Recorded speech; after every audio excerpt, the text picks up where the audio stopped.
Plastic surgery করলে cancer হবে এটা সম্পূর্ণ ভুল। আমরা বরং ক্যান্সার দূর করার অপারেশনও আমরা করি। গুগল নাকি ডাক্তার? অবশ্যই ডাক্তার। গুগল করলে আপনি অনেকগুলো ইনফরমেশন পাবেন, বাট গুগল কখনো বলবে না আপনার প্রয়োজনীয় ইনফরমেশন কোনটা। প্লাস্টিক সার্জারি মানে কি বিউটি?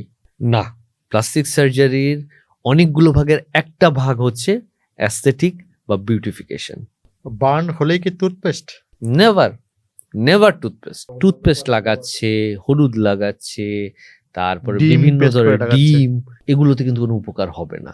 বরঞ্চ এগুলো ওই পোড়া জায়গাটা ইনফেকশন ডেকে আনে। হয়তো দেখা যেত 2-4টা ড্রেসিং এ আমাদের ঠিক হয়ে যেত রোগীটা, সেটা আলটিমেটলি একটা অপারেশনে চলে আসতেছে। ধরুন রান্নাঘরে হঠাৎ করে কেউ আগুনে পুড়ে গেল, প্রথম 5 মিনিট তার কি করণীয় কি? কোনো জায়গায় যদি কাপড়ে আগুন লেগে যায়, প্রথমে কি করা উচিত? আমরা কতগুলো কথা বলি যে যখন আপনি টের পেলেন আপনার পায়ে মানে আপনার শরীরের কাপড়ে আগুন ধরে গেছে, প্রথম কথা যদি হাতের পাশে পানি থাকে পানিটা আগে ঢালুন ওখানে। ওকে।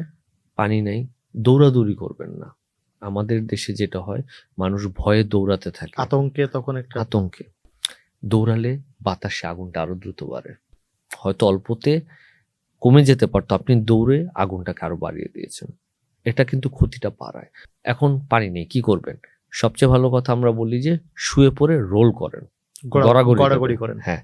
প্লাস্টিক সার্জারি জিনিসটা কি এ সম্পর্কে আমাদের দেশে প্রচলিত ধারণাটা কিন্তু খুব ব্যাপক না।